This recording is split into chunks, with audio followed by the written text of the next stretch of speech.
प्रश्नांच्या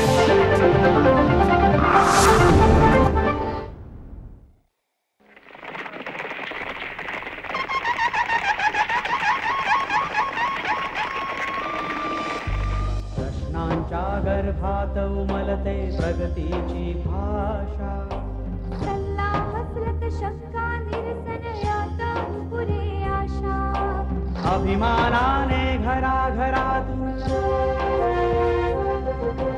अभिमानाने घराघरातून नाद गरजले आता.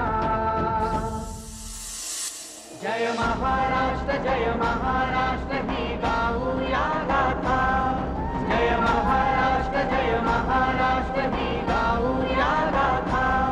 जय महाराष्ट्र ही गाऊया गाथा. मंडळी नमस्कार. गुढीपाडवा हे मराठी नववर्षाची सुरुवात. या नववर्षाच्या सुरुवातीच्या मुहूर्तावर अनेक जण अनेक संकल्प करतात, नियोजन करतात. महाराष्ट्र शासनानेही या गुढीपाडव्याच्या निमित्ताने एक नियोजन केलेलं एका नवी अभियानाला सुरुवात करायचं ठरवलेलं आहे. शेतकरी यावर्षी जे पीक घेईल त्या पिकासाठी त्याला जेवढा उत्पादन खर्च येईल त्यापेक्षाही त्याला उत्पन्न अधिक मिळावं यासाठी खास हे अभियान आयोजित करण्यात आलेलं आहे आणि या अभियानाला नाव देण्यात आलेलं आहे उन्नत शेती समृद्ध शेतकरी. गुढीपाडव्यापासून सुरू झालेल्या अभियानाच्या निमित्ताने ते अभियान नेमकं काय आहे, त्यात नेमकं काय घडणार आहे आणि शेतकऱ्यांनी त्यात कसा सहभाग घ्यायचा आहे हे आज आपण या ठिकाणी जाणून घेणार आहोत. आणि त्यासाठी आपण या ठिकाणी आमंत्रित केले महाराष्ट्राचे कृषी मंत्री पांडुरंग फुंडकर यांना. फुंडकर साहेब नमस्कार. नमस्कार. या कार्यक्रमात आपलं मनपूर्वक स्वागत. आपण गुढीपाडव्यापासून हे जे अभियान सुरू केलेलं आहे, मला असं वाटतं आपण त्या अभियानापासूनच बोलायला सुरुवात करूया. तर या पंधरवड्यामध्ये आपण साधारणतः काय काय करणार आहोत? नाही, असं आहे की उन्नत शेती आणि समृद्ध शेतकरी हा एक नवीन कन्सेप्ट घेऊन आम्ही येत्या गुढीपाडव्याला या कार्यक्रमाचं लॉन्चिंग करणार आहे. या कार्यक्रमाच्या माध्यमातून शेतकऱ्याचा जो उत्पादन खर्च आहे तो अधिक तो जो शेतीसाठी कर्ज काढतो ते कर्ज आणि उत्पादन खर्च मिळून अधिक उत्पादन त्याला मिळालं पाहिजे, हा आमच्या नियोजनाचा गाभा आहे. खरं म्हणजे आतापर्यंत अशा पद्धतीनं नियोजन केलं गेलं नाही, पण यावर्षीपासून आता आम्ही या नियोजनाला सुरुवात करून हा 15वाडा आम्ही साजरा करणार आहे. या नियोजनासाठी तालुका हा घटक आम्ही धरलेला आहे. बरोबर. आणि तालुका घटकामध्ये हे नियोजन राबवण्यासाठी 2 लाख जवळपास शेतकऱ्याशी आम्ही संवाद साधणार आहे. 2 लाख शेतकऱ्यांना अधिक उत्पादन वाढीसाठी आधुनिक तंत्रज्ञानाची जोड आपल्या शेतीला कशी दिली पाहिजे, दर्जेदार बियाणं आणि चांगल्यातलं चांगल्या प्रकारचं खत, जैविक खत आणि चांगल्या प्रकारचे इन्सेक्टिसाइड त्यामध्ये वापरून आणि त्यामध्ये आम्ही शेतीचं उत्पादन वाढवण्याचे मार्गदर्शन शेतकऱ्याला करणार आहे. त्याचबरोबर 10 शेतकऱ्यांचा म्हणजे 20 हेक्टरवाल्या शेतकऱ्यांचा एक गट असे आम्ही 1000 गट महाराष्ट्रात स्थापन करणार आहे. आणि गट शेतीची संकल्पना शेतकऱ्यापर्यंत आम्ही पोहोचवण्याचा प्रयत्न करणार आहे. त्या गट शेतीवर शेतकऱ्याला त्या जमिनीला सुटेबल असेल ते वाण, म्हणजे एखादी जर बटाट्याची शेती असली तर बटाटा आणि एखादी कापसाची शेती असली तर कापूस, सोयाबीन. आणि याची निवड आम्ही सॉईल हेल्थ कार्ड या राज्यातल्या शेतकऱ्याला आतापर्यंत 1 कोटी सॉईल हेल्थ कार्ड वाटलेले आहेत. कुठल्या जमिनीला कुठलं बियाणं लागेल, किती पाणी लागेल, किती कोणत्या प्रकारचं इन्सेक्टिसाइड लागेल त्या पिकाला, अशा पद्धतीनं या गटाच्या माध्यमातून आणि त्या ठिकाणी एक प्रात्यक्षिक, जे 1000 गट राहतील महाराष्ट्रामध्ये त्या 1000 गटामध्ये नियोजन करून ते प्रात्यक्षिक करून शेतकऱ्याच्या उत्पादनात दुपटीनं वाढ कशी होईल हे आम्ही त्या ठिकाणी प्रत्यक्ष करून दाखवणार. साहेब, तुम्ही आता बोललात की कृषी विकास आणि उत्पादन वाढ म्हणजे हे जे उन्नत शेतकरी आणि समृद्ध शेती हे जे आपलं अभियान आहे, या अभियानासाठी आपण तालुका हा घटक मानलेला आहे. तर तालुका हा घटक मानण्याचं काय कारण, नेमकं त्याचा उद्देश? असं आहे की आम्ही जिल्हा घटक यासाठी नाही मानला की या राज्यामध्ये 355 तालुके आहेत. तालुक्यापर्यंत गेलं वेगवेगळे विभाग आहेत, वेगवेगळे पिकं निघणारे वेगवेगळे विभाग आहेत. जसं विदर्भामध्ये तांदूळ आणि कापूस, सोयाबीन पिकते, खानदेशमध्ये केळी पिकते, नाशिक आणि या भागामध्ये अधिक फळबागा आहेत. असे वेगवेगळ्या प्रकारचे कन्सेप्ट लक्षात ठेवून आम्ही तालुक्याची निवड केलेली आहे. कारण एकच पीक सर्व महाराष्ट्रभर राहत नाही. बरोबर. तर वेगवेगळ्या भागामध्ये वेगवेगळी पिकं येतात, म्हणून तालुका हा घटक आम्ही त्याच्यात घेतलेला आहे. तुम्ही आता पहिलं जे आपण चर्चा करत होतो त्या उत्तरामध्ये तुम्ही आणखी एक शब्द वापरलात की जमिनीची आरोग्य पत्रिका, हो. हेल्थ कार्ड जमिनी, हेल्थ कार्ड. तर हे हेल्थ कार्ड ही नेमकी काय संकल्पना आहे, यामध्ये काय नाही, हेल्थ कार्ड ही संकल्पना नेमकी अशी आहे की त्या हेल्थ कार्डच्या मशीनमधून शेतकऱ्याने आपल्या शेतीतली माती आणून ती माती त्याचं परीक्षण, माती परीक्षण केलं माती पाहिजे. परीक्षण केंद्र, त्याला मराठीत माती परीक्षण केंद्र म्हणता येईल. तर त्या जमिनीमध्ये कुठल्या प्रकारचं द्रव्य आहे, कुठल्या प्रकारचं पीक येऊ शकते, किती पाणी दिलं तर आणि जास्ती पाणी झालं तरी शेत कसं बिघडू शकते, अशी सर्व माहिती त्या शेतकऱ्याला, आपल्या जमिनीची प्रकृती कशी आहे शेतकऱ्याला प्रकृती कशी कळावं. आहे. आणि हा कन्सेप्ट आम्ही दर 3 वर्षाला ही हेल्थ कार्ड त्याला बदलून देता आलं म्हणजे पाहिजे. जमिनीची तपासणी जमिनीची दर 3 तपासणी वर्षांनी. करत कारण जसं माणसाचं एकदा त्याला औषधी दिली की ते कायम एखाद्या महिन्यात, 2 महिन्यात किंवा 6 महिन्यात त्याच्या प्रकृतीत आणखी काही चेंजेस होऊ शकतात.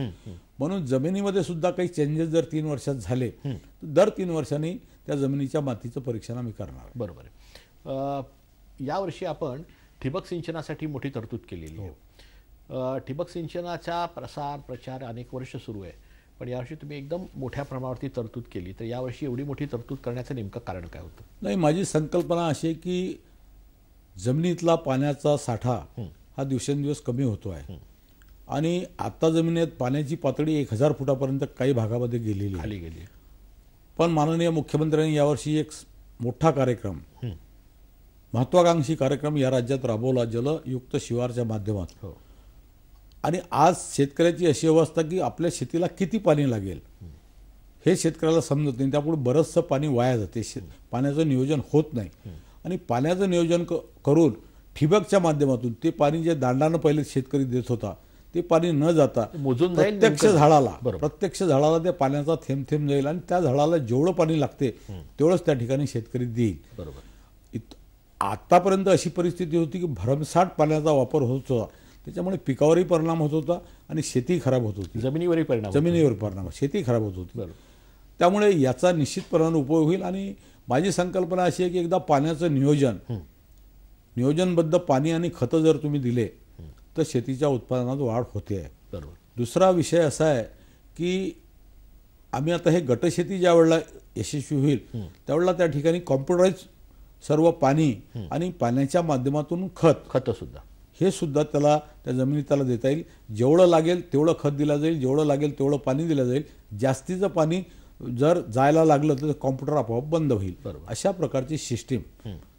त्याचबरोबर हे जे गट आम्ही करणार आहे या गटामध्ये शेतीचं तांत्रिकीकरण, म्हणजे त्याला 4 बैलाचं काम ज्या ठिकाणी होतं त्या ठिकाणी 1 ट्रॅक्टर जर छोटा दिला तर ट्रॅक्टर, रोटावेटर, ट्रिलर, याच पद्धतीनं फळबागेमध्ये काम करणारा स्प्रेइंग, ऊसाच्या मध्ये काम करणारी मशीन, अशा पद्धतीनं सर्व मशिनरी त्या ठिकाणी पुरवून आणि मग आम्ही त्या गटाची शेती त्या ठिकाणी करून त्याच्यातून उत्पादन वाढ कशी होऊ शकते हे शेतकऱ्याला दाखवणार आहे. शेतीमध्ये यंत्रांचा जो वापर आहे, आवश्यक यंत्रांचा वापर, तोही आपण वाढवण्याच्या दृष्टीने त्यालाही प्रोत्साहन. हो, आम्ही हे ठरवलं, नियोजनच केलं त्याचं की 4 बैलाचं काम जो शेतकरी करत होता त्या शेतकऱ्याला जर छोटं ट्रॅक्टर जर दिलं तर छोट्या ट्रॅक्टरच्या माध्यमातून नांगरणी, पेरणी यंत्र, नांगरणी यंत्र, रोटावेटर, गवत काढणारं रोटावेटर, अशा पद्धतीनं सर्व मशिनरी त्या ठिकाणी. कारण आजकाल मजुराचा खूप तुटवडा आहे. बरोबर. मजूर कामावर येत नाही आणि हे जे स्वस्त धान्य 2 रुपये किलोचं गहू, याच्यामुळे शेतमालाला शेतकऱ्याला मजुरच मिळत नाही. म्हणून मजुराच्या सोडून सुद्धा यांत्रिकीकरण करून कमी खर्चात शेती कशी करता येईल हा प्रयत्न आम्ही करणार. हे शेती आणि शेतकरी दोघांची कार्यक्षमता वाढवण्यासाठी आवश्यक आहे आपल्याला. फुंडकर साहेब, यावेळी आपण ऊसाची रोपवाटिका करण्यासाठी सुद्धा अनुदान देतो आहोत. नेमकं काय आहे, कशासाठी? नाही, ऊसाचं जे आमच्या भागात त्याला बेनं म्हणतात, तर हे बेनं शेतकऱ्याला विकत आणावं लागते ठिकठिकाणं. तर आता या पद्धतीनं जर ते गट करायचे असतील तर त्याला बाहेरून आणता कामा नये.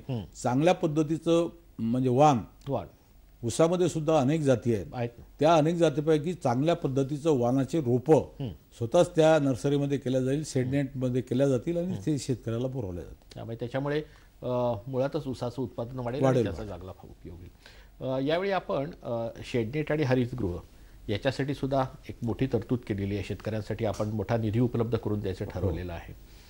किती आहे तो निधी आणि त्यातून काय साध्य होईल? नाही, आता यावर्षी मी असं ठरवलं की कांद्याचा प्रश्न फार जटिल झाला होता राज्यामध्ये, म्हणून कांदा उत्पादक शेतकऱ्याला संरक्षण देण्यासाठी 8,000 कांदा चाळी बांधण्याचा आम्ही निर्णय घेतला. जर बाजारात भाव पडलेले असेल तर तो त्या कांदा चाळीमध्ये आपला कांदा साठवू शकेल काही काळ. त्या आणि साठवून मग ज्यावेळेला मार्केटमध्ये भाव वाढतील ते वाढू शकेल. असे 2 लाख टन कांदा साठवला जाईल इतक्या चाळी महाराष्ट्रात यावेळेला आम्ही बांधणार आहे आणि जो मागेल त्या शेतकऱ्याला आम्ही देऊ. त्याचबरोबर ठिबकचा सुद्धा असाच विषय आहे की ठिबकची शेती मी आधीच तुम्हाला सांगितलं, तर या माध्यमातून आम्ही पुढे जाण्याचा प्रयत्न करतो आहे. तर शेडनेट आणि हरितगृह, तर याच्यासाठी आपण यातून काय साध्य होईल आपल्याला?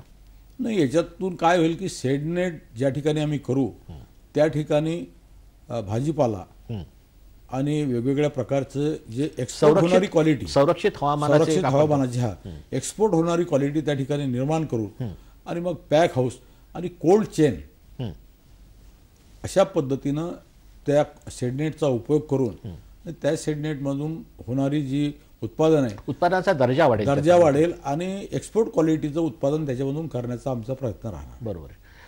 फुंडकर साहेब, प्रधानमंत्री फसल विमा योजनेअंतर्गत आणि हवामानाधारित फळबाग योजना विमा योजना, तर याच्यातून आपण या दोन्ही योजनांना शेतकऱ्यांचा यावेळी चांगला प्रतिसाद लाभला असं साधारणतः मध्ये चर्चा होती.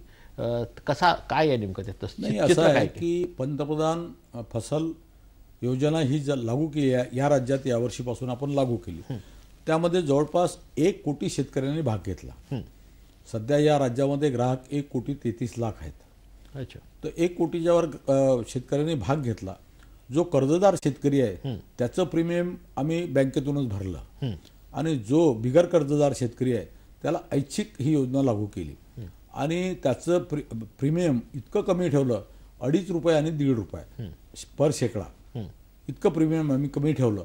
त्यामुळे शेतकऱ्यांनी उत्साहाने त्याच्यामध्ये सहभाग घेतला. आणि तुम्हाला गंमत सांगतो की यावर्षी आता शेतकऱ्याचं जे मराठवाडा काही विदर्भाच्या काही भागात गारपिटीनं आणि वादळानं नुकसान झालं, 1,600 कोटी रुपये या पंतप्रधान पीक विमा योजनेच्या माध्यमातून शेतकऱ्याला आतापर्यंत वितरित केले, त्यांच्यापर्यंत पोहोचले.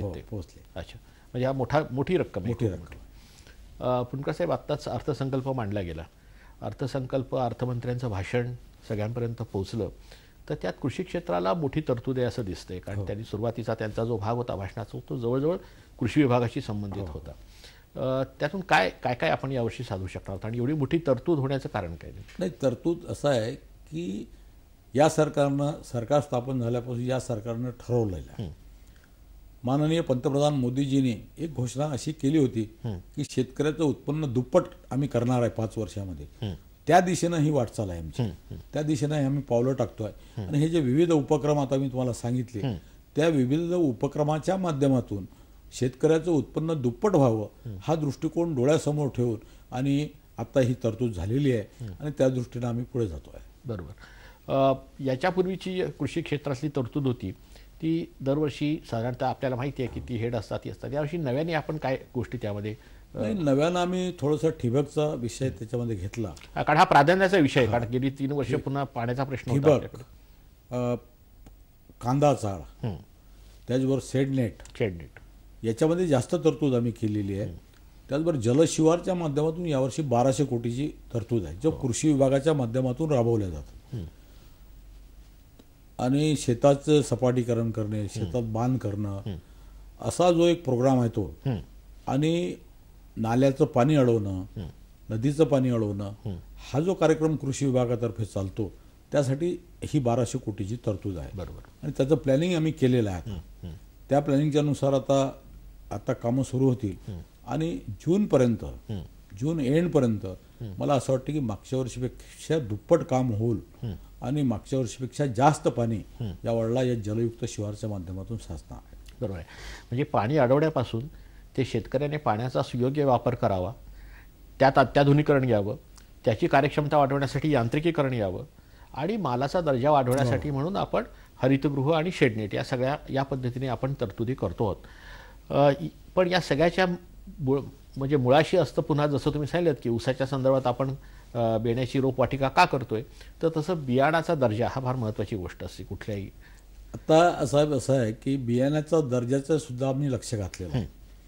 या राज्यामध्ये कॉटनचं एक उदाहरण तुम्हाला मी सांगतो. कॉटनच्या बाबतीमध्ये मॅन्संटो कंपनीशी या देशात करार झाला होता 2002 मध्ये. बरोबर. आणि मॅन्संटो कंपनीचं बियाणं या कापूस पेरायला लागला शेतकरी, उत्पादन वाढलं त्याचं बरोबर. पण दिवसेंदिवस काय झालं की 2006 पासून त्याच्या उत्पादनामध्ये घट झाली.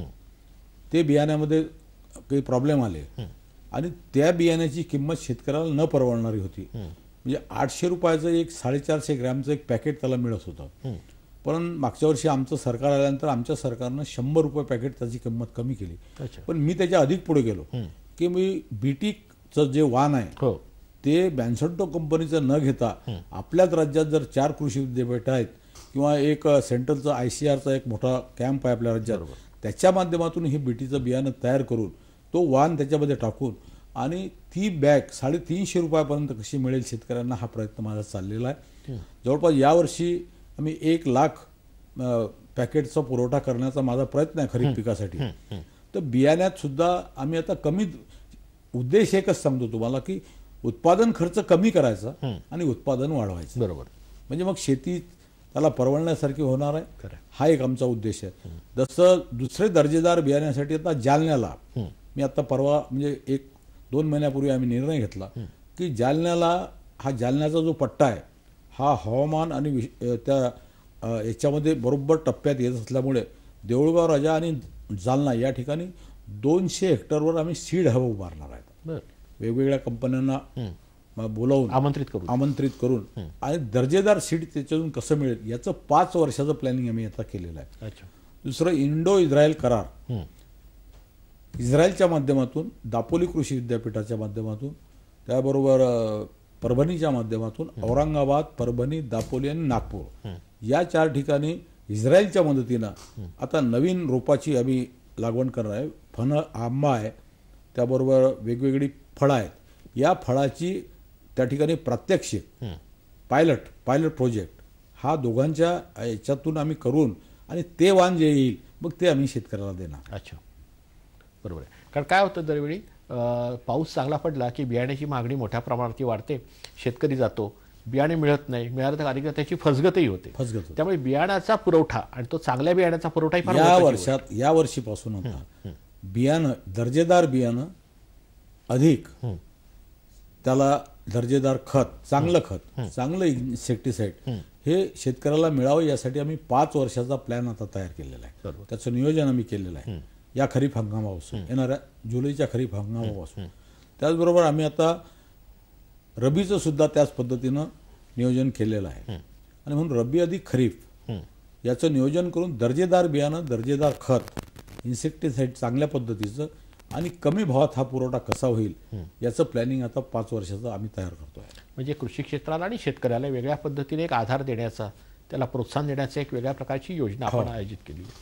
सुरुवातीलाच आपण चर्चा केली याची की उन्नत शेतकरी आणि समृद्ध शेती अशी आपली हे जे अभियान आहे, या 15 तुम्ही सांगितलं की तुम्ही गट केलेले आहेत, त्या गटांपर्यंत आपण पोहोचणार आहोत आणि शेतकऱ्यांपर्यंत जाणार आहोत. नाही, शेतकऱ्याचं प्रबोधनही आम्ही करणार आहे त्याच्यामध्ये. ठिकठिकाणी गावागावात जाऊन शेतकऱ्याला एकत्र करून यांत्रिकी शेतीचा कसा उपयोग आहे, दर्जेदार बियाणं कोणतं पेरलं पाहिजे, तुम्ही तुमच्या शेतीत कशा पद्धतीने पीक काढलं पाहिजे, कमी खर्चात जास्त पीक, याचं प्रबोधन आम्ही गावागावात जाऊन शेतकऱ्याला, आमचे सर्व कृषी सेवक, आमचे शास्त्रज्ञ, आमचे अधिकारी या 15 सर्व खेडोपाडी गावागावात जातील. जवळपास 27,000 गावात आमचा हा प्रोग्राम आम्ही राबवण्याचा प्रयत्न करणार आहे. कारण काय होतं, अनेकदा आपण योजना करतो पण ती योजनेच्या आधी शेतकऱ्याची मानसिकता तयार केली पाहिजे. मानसिकता तयार केली तरच ते यशस्वी होऊ शकते. शेतकऱ्याला ते पटवता आलं पाहिजे आपल्याला. बाबा अरे आता पारंपरिक शेती करून आता तू या शेतीकडे वळ, म्हणजे तुझ्या उत्पादनात वाढ होणार नाही आणि तुझा उत्पादन वाढ होईल आणि उत्पादन खर्च कमी होईल आणि माल तुझा जर उत्पन्न दुप्पट झालं तर ते शेती परवडण्यासारखी होणार. बरोबर. आणि आपण ज्या नवीन प्रोत्साहनात्मक योजना केलेल्या असतील, कशावरती अनुदान वाढवलं असेल, काय असेल, हे पण शेतकऱ्यापर्यंत पोहोचलं पाहिजे. तोही प्रयत्न या 15 होणार आहे. बरोबर. तुम्हाला एक उदाहरण सांगतो की मागच्या वर्षी तुरीचं उत्पादन फार कमी होतं. त्यामुळे उत्पादन कमी असल्यामुळे उत्पादनाचं शॉर्टेज झालं, मागणी आणि पुरवठा बरोबर याच्या त्याचं माध्यमातून गणित बिघडलं सर्व. आणि त्यामुळे काय झालं की एकदम तुरीचे भाव वाढले. या वर्षाला आम्ही शेतकऱ्याला प्रोत्साहन दिलं की कडधान्य पिकवा, हे एक आव्हान केलं. यावर्षी तुरीचं जवळपास तिप्पट पीक आलं. हो, यावेळी बंपर क्रॉप आहे, बंपर क्रॉप आहे. आणि मग ज्या वेळेला भाव पडले त्यावेळेला मी स्वतः पुढाकार घेऊन नाफेडने ही खरेदी केली पाहिजे आणि कमीत कमी हमी भावाच्या खाली खरेदी जाता कामा नये असा प्रयत्न केला आणि केंद्र सरकारनं रिस्पॉन्स दिला. आज आम्ही पहिल्यांदा 15 लाख क्विंटलची परवानगी घेतली, ती वाढली. मग आणखी 10 लाखाची परवानगी घेतली, ती वाढली. आज तुम्हाला सांगतो आजच्या तारखेमध्ये 28 लाख क्विंटल तुरीची आम्ही खरेदी केली. आणि अजूनही केंद्रांवर जवळपास किमान 2 लाख 2.5 लाख क्विंटल तूर पडलेली आहे. फुंडकर साहेब, तुम्ही सुरुवातीलाच असं सांगितलं की आपण शेतकऱ्यांचे गट केलेत आणि गटशेतीला आपण प्रोत्साहन देत आहोत. हे गटशेतीचं प्रोत्साहन देण्याचे जे धोरण आहे ते का घ्यावं लागलं? काय नेमकी परिस्थिती?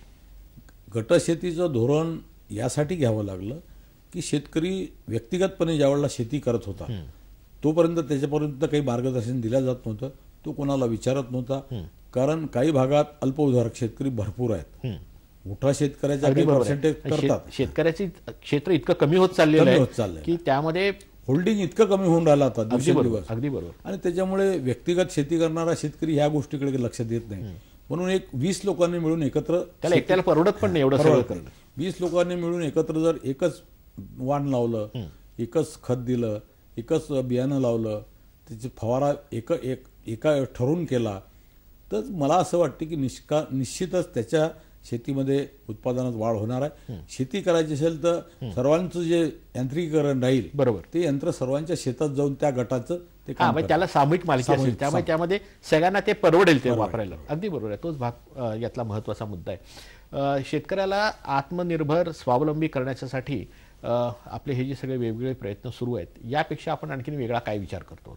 नाही, पहिल्यांदा तर त्या शेतकऱ्याला स्वावलंबी करण्यासाठी ज्या ज्या गोष्टी कराव्या लागतील ते करण्याचे निर्णय आम्ही घेतलेले आहेत. जसं तुम्हाला सांगतो मी की आता हवामान, शेतकरी कशावर जगतो?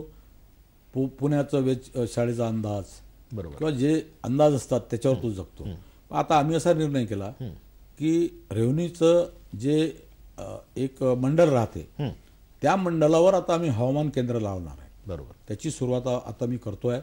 आणि अशी हवामान केंद्र जवळपास 2 ते 2.5 हजार हवामान केंद्र या राज्यात बसून त्या शेतकऱ्याला 15 दिवस आधी किंवा 10 दिवस आधीच हे कळेल.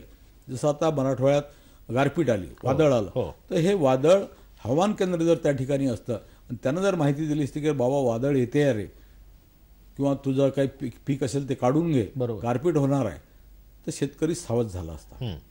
आतापर्यंत असं कधीच घडलं नाही. आणि म्हणून आता आम्ही हा निर्णय केला की या राज्यामध्ये हवामान केंद्र हे उभे करायचे आणि त्यातून शेतकऱ्याला माहिती द्यायची. बरोबर. दुसरं, हे सॉइल हेल्थ कार्डची जी कल्पना आहे ती पूर्वी जिल्हा लेवलवर होती, काही लोकांचे प्रायव्हेटही होते. पण मी असा विचार करतोय आता की दर 5 गावांमध्ये एक सॉइल हेल्थ मशीन, म्हणजे टेस्टिंग लॅबोरेटरी 5 गावातले लोक त्या ठिकाणी जाऊन चाचणी प्रयोगशाळा त्या ठिकाणी होईल. तुम्ही 50 गावची 100 गावची केली तर मग ते सर्वांना त्याचा लाभ होत, जाणं येणं पोहोचवणं अवघड जातं, लाभ होत नाही. म्हणून 5 गावला एक. आता ह्या गोष्टी नवनव्यानं करण्याचा आमचा प्रयत्न चाललेला आहे. बरोबर आहे. म्हणजे शेतकऱ्याला जर येणाऱ्या हवामानाचा अचूक अंदाज जितका अचूक देता येईल तितका जर त्याला मिळाला, त्याचा इशारा त्याला मिळाला, तर त्या पद्धतीने तो नियोजन करू शकतो, नुकसान टाळू शकतो, किंवा आणखीन काही त्या उपाययोजना करायच्या असतील त्या करू शकतो. फुंडकर साहेब, तुम्ही या ठिकाणी आलात आणि उन्नत शेती आणि समृद्ध शेती हा जो आपला पंधरवडा आहे, या पंधरवड्याच्या माध्यमातून शेतकऱ्यांपर्यंत पोहोचवण्याचा प्रयत्न करतात. तुम्ही सांगितलं ते बरोबर आहे. शेतकऱ्यापर्यंत सरकार काय करतंय हेही पोचवावं लागतं आणि त्याला हमी पण द्यावी लागते, थोडं आश्वासन पण द्यावं लागतं की पुढे काय घडलं तर सरकार काय करेल हे. तर ही सगळी माहिती आपण या ठिकाणी दिलीत आणि मला असं वाटतं की या माहितीचा खूप उपयोग होईल.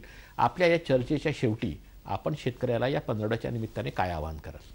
माझं शेतकऱ्याला एकच आव्हान आहे की आता जे हा कार्यक्रम आम्ही लॉन्चिंग करतोय त्याला शेतकऱ्यांना प्रतिसाद द्यावा. कारण आता एक निर्णय असा आम्ही घेतला की पूर्वी शेतकऱ्याला जी अवजारं घ्यावी लागत ते MIDCच्या माध्यमातून, कृषी अधिकाऱ्याच्या माध्यमातून घ्यावं लागत. मी आल्यानंतर मी निर्णय असा घेतला की आता DBT केलं आणि आता शेतकऱ्याला ही मुभा दिली MIDC म्हणते तेच अवजार नाही, तुला जे पटेल ते अवजार मार्केटमधून खरेदी कर, बिल आमच्याकडे पाठव, त्याची सबसिडी डायरेक्ट तुझ्या खात्यावर जमा केल्या जाईल, मधला कोणी दलाल राहणार नाही. तर याही कार्यक्रमाला शेतकऱ्यांनी आता खरं म्हणजे या आव्हानाला आमचा प्रतिसाद दिला पाहिजे.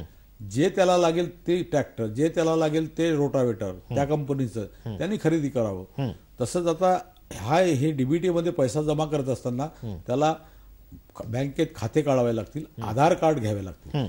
ज्याच्याजवळ आधार कार्ड नसेल त्याने आता ताबडतोब केंद्रावर जाऊन आधार कार्ड काढण्याची प्रक्रिया करावी, बँक खातं उघडावं, म्हणजे पुढच्या कालखंडात पैसा डायरेक्ट त्याच्या खात्यात जमा होईल. जे आवश्यक बाबी आहेत त्याची पूर्तता जर केली तर त्याचा उपयोग होईल त्याला. बरोबर आहे.